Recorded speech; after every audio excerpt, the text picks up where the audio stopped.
All right, today we are digging deep into the shadows of Chinese history, and we're going to uncover a type of black magic that is so specific, so strange, and so persistent. It's been haunting folklore for thousands of years. We're talking about coup. So I want you to forget everything you think you know about curses. Kua is this unique, kind of terrifying blend of practical poison and, well, supernatural evil. It was a secret passed down for generations, all designed for revenge, for control, and most of all, for greed. So let's get into it. Let's look at the recipe for this 3,000-year-old curse. To really get what Kutsko is all about, we have to start with its recipe. The method, which was first clearly written down around the 6th century AD, is definitely not for the faint of heart. The whole process is just chillingly direct. So you take a whole collection of venomous creatures, we're talking snakes, centipedes, scorpions, you name it, and you seal them all up in a single pot. And then you just wait. They fight, they eat each other until only one is left standing. That single survivor is now believed to hold the concentrated venom of all the others. That creature, that's the coup. And the poison you get from it is your weapon. Right, so here's the crucial part. Coup isn't just a poison. It's black magic with a very clear, very greedy goal: to hurt someone so you can get rich. The belief was that after the victim died, a supernatural coup spirit would literally move their wealth, their riches, over to the poisoner's house. It's this terrifying mix of alchemy and spiritual home invasion. Now, you might be thinking, this all sounds like something out of a medieval horror story, but the idea of coup is way, way older than that. Its roots go all the way back to the dawn of Chinese civilization. And the proof? It's literally preserved in the Chinese language itself. I mean, look at this. On the left, that's a pictograph from an oracle bone, over 3,000 years old. You can clearly see insects inside a pot. Now look to the right, that's the modern character for coup. And what is it? It's the symbol for insect sitting right on top of the symbol for vessel. The core idea, the recipe, it's been locked into the written language for 3 millennia. It's amazing. Just let that sink in for a second. We're not talking about some recent superstition here. This is a deep, deep-seated fear that's been around since the very beginning of Chinese writing. And, over that huge stretch of time, the meaning changed a bit.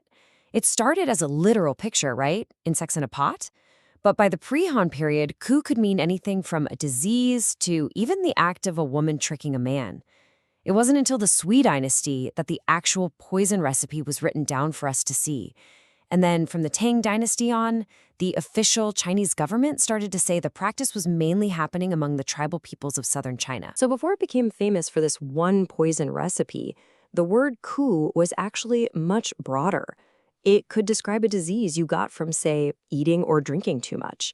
It could mean a plague carried by evil spirits or even just rotting grain. But here's a really interesting twist. In the ancient divination text, the I Ching, getting the coup hexagram was actually a good sign if you were planning an attack. It basically meant success for you and total ruin for your enemy, which, when you think about it, is exactly what black magic is all about. Okay, so history and definitions are one thing, but the stories, these tales of cursed greed, that's where Kukuluni really comes to life. It shows you how people believed this stuff actually worked in their day-to-day lives. Let me tell you about a classic tale from the 15th century. It just perfectly captures all these themes of control, betrayal, and the very particular nature of a kun curse. It shows how kun wasn't just for wealth, but for power inside a family. So our story is about this guy, Shu Li. He marries a widow, and her family is known for practicing ku down in southern China. They have a life together, 20 years, they have a son. But then one day, Shu Li decides he wants to go back to his old hometown, by himself. And that, right there, was a fatal mistake. His wife, she tries to get him to stay, but he won't listen. So she takes matters into her own hands. She secretly slips ku into his food. But here's the thing. She doesn't want him dead. She wants him back. So she gives their son the antidote, but with a huge condition. You only use it if your father swears he will come back to me. And pretty soon, Cho Li gets really sick. His stomach swells up. He has this insane thirst that he can't quench. And his son, he follows his mother's plan, basically torturing his own father by not giving him any water. Finally, Cho-Li just breaks. He's desperate. He promises to return. And in that exact moment of surrender, he vomits a live carp. And just like that, the curse is broken. He's cured. It's such a bizarre but powerful picture of how this magic was meant to control people. And that story, that's just one kind of coup. The folklore describes a whole menagerie of different types, each with its own terrifying little method and purpose. And there's a whole host of spooky beliefs about the families who practiced it. Yeah, the folklore goes wild with this stuff. The most famous one was probably the Chinsan, or the golden caterpillar. It was fed on fine silks, and its poop was the poison. Then there was Qiao Shengku. This is where poisoned meat would supposedly come back to life inside the victim's stomach. Just, ugh. And for love magic, some stories talk about cowhide coup, where an entire cowhide was bewitched and magically shrunk down to the size of a mustard seed to be used as a poison. People even developed a sort of checklist of signs to spot a coup family. Like, if a house was too clean, that was a huge red flag. Why? Because people believed the ghosts of past victims were enslaved and forced to do the housework. And get this, practitioners were said to be cursed themselves. If they didn't poison someone within a certain amount of time, the coup would turn on them and kill them.